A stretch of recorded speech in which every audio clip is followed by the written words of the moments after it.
Bonjour, ravi de vous retrouver pour ce nouveau journal. Nous sommes le mardi 22 septembre, voici les titres. Gauthier renforce sa stratégie du Made in France. Le fabricant de meubles vient de se doter d'une nouvelle machine industrielle pour son site de Boufféré. Un investissement total de 10 millions d'euros qui doit permettre au groupe de mieux répondre à ses clients. Opération sous-marine pour ERDF. 5 km de câbles électriques sont à remplacer entre l'île-Dieu et le continent. Les travaux viennent de débuter. Ils nécessitent l'intervention d'une dizaine de bateaux chargés de déposer au fond de l'eau ces câbles de 20 000 volts dont dépend l'alimentation électrique de l'île-Dieu. Et puis l'écomusée du Marais breton fermé jusqu'en avril 2017. L'ensemble de la muséographie du Davio va être revu 30 ans après son ouverture. Les visiteurs ont été invités à participer symboliquement au déménagement et à découvrir tout le travail de conservation des objets de collection.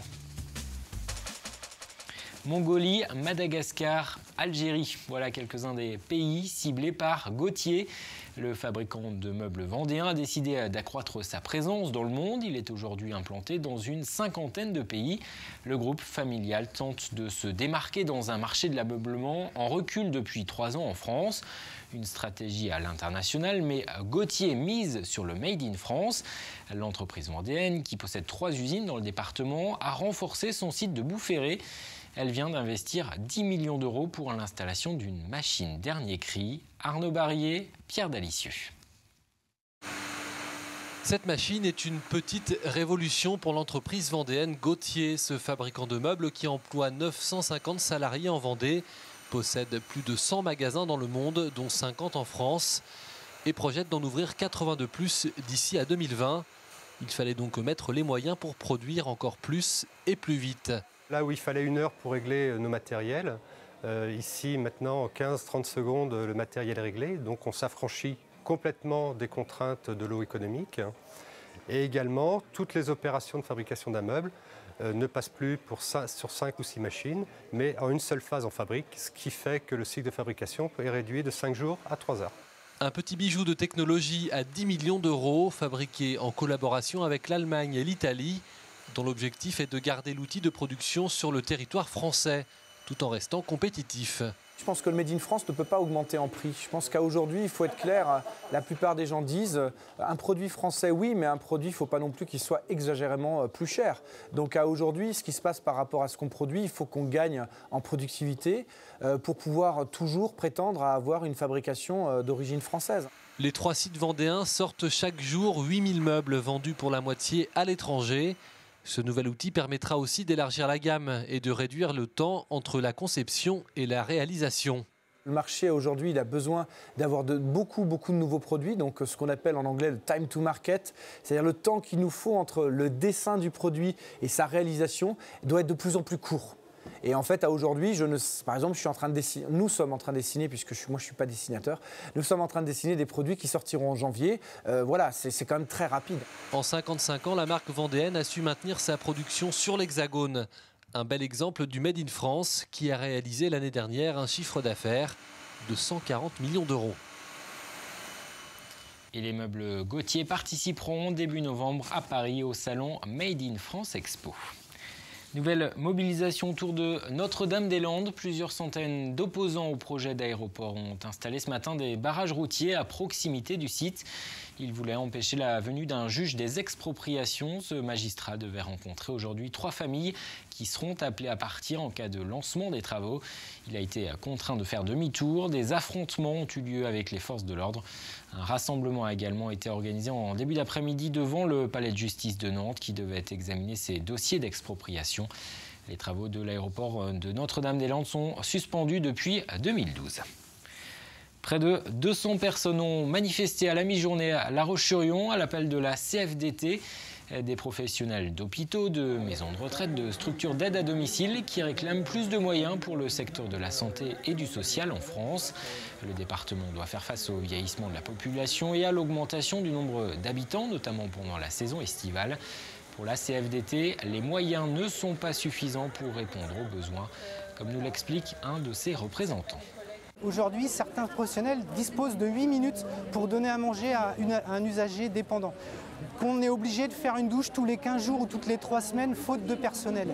Voilà, aujourd'hui, sur un secteur d'accueil d'enfants en placement judiciaire, on les fait coucher à 2 dans le même lit, faute de place. Voilà aujourd'hui la réalité des moyens et des dérives que les professionnels ne peuvent plus supporter.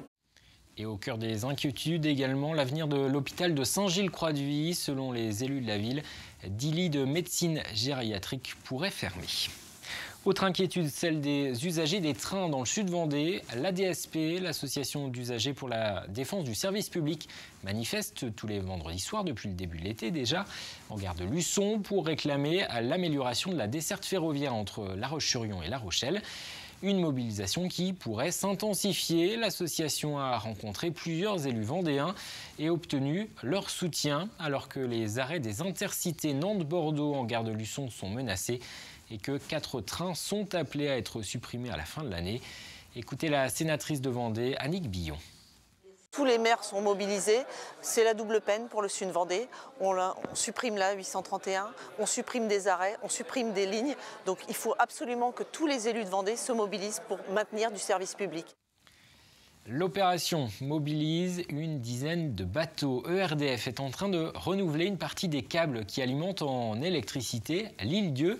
Elle est actuellement reliée au continent par 3 câbles de 20 000 volts d'une vingtaine de kilomètres.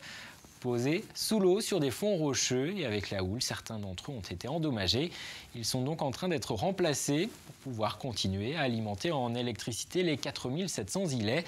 Une opération pilotée depuis la plage de l'Adavière à Saint-Jean-de-Mont. Reportage Apolline Laurent. 20 km de câbles électriques relient l'île-Dieu au continent. Des câbles sous-marins qui reposent sur des fonds rocheux et qui sont fortement exposés à la houle et à l'érosion. Avec le temps, les câbles s'abîment. Alors pour éviter la panne, les équipes de RDF ont été obligées d'intervenir. Suite à un défaut qu'on a eu en câble en 2014, où on a fait une jonction provisoire, on va dire. On a fait surveiller le reste du câble et on s'est aperçu que le câble était dégradé à plusieurs endroits. D'où la nécessité de sécuriser tout ça par le remplacement de 4000 mètres de câble à peu près. Tracté par un bateau et maintenu à la surface de l'eau grâce à des bouées, le nouveau câble est installé à l'endroit exact où se trouve l'ancien, aujourd'hui endommagé.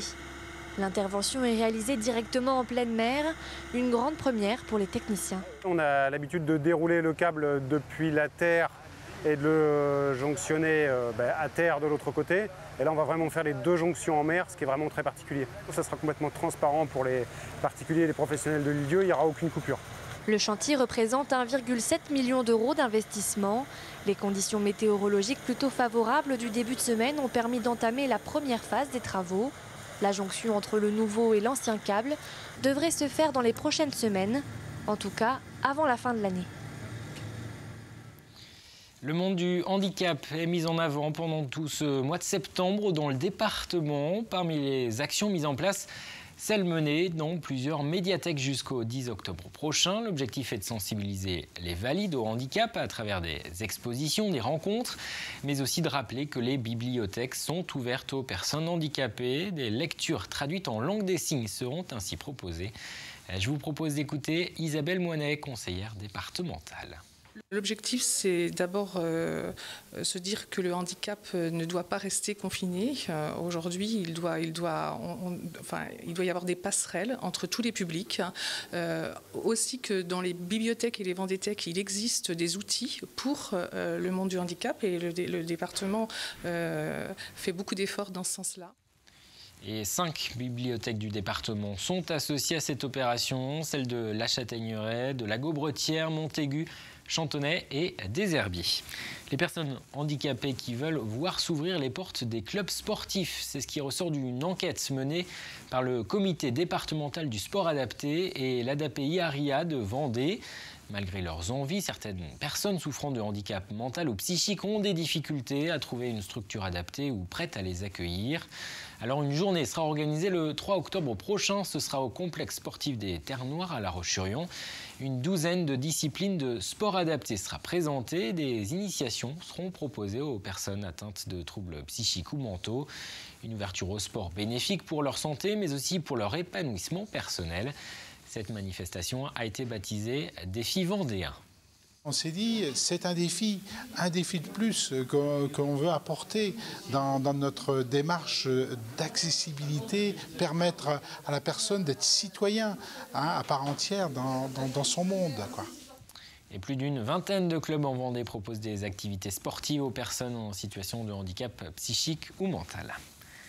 Le classement du passage du Goua est en bonne voie. Une procédure a été lancée en 2013 pour reconnaître le caractère historique et pittoresque de la route submersible entre Noirmoutier et le continent. La commission départementale de la nature, des paysages et des sites examinait aujourd'hui les résultats de l'enquête publique. Le rapport conclut un avis positif. Les communes de Beauvoir et de Barbâtre ont elles aussi donné un avis favorable.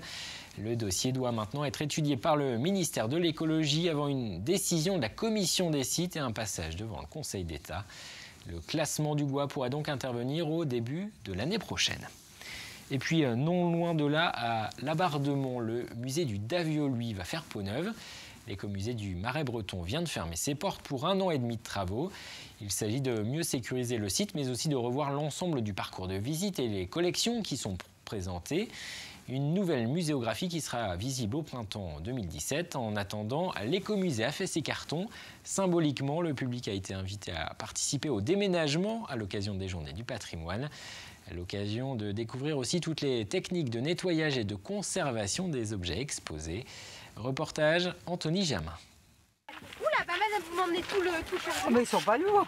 Michel vit dans la région depuis une dizaine d'années et elle n'aurait surtout pas voulu manquer cette journée. Voilà. Moi j'aime bien me rendre utile, puis je suis manuelle en général. Alors, j'adore ça, bouger, me rendre utile.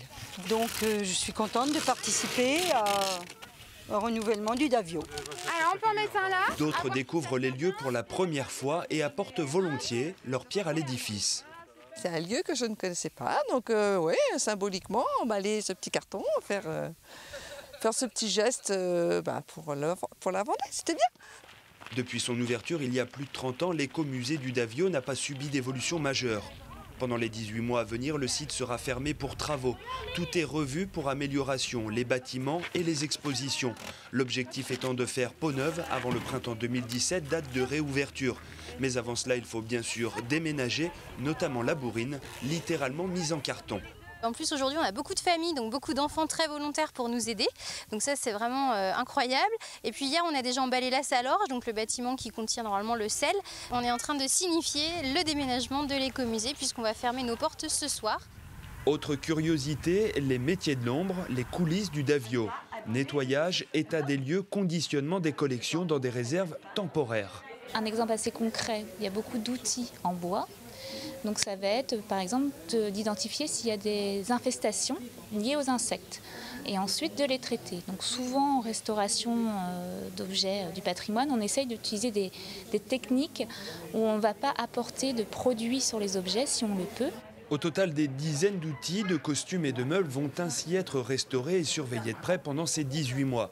Les animaux, eux, ne quittent pas les lieux, à l'exception des moutons et des vaches maraîchines, dispatchés dans des cheptels d'éleveurs.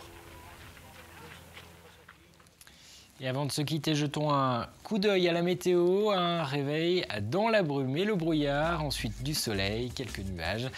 Les températures elles restent fraîches, 8 à 9 degrés seulement dans les terres au lever du jour, pas plus de 17 pour les maxis.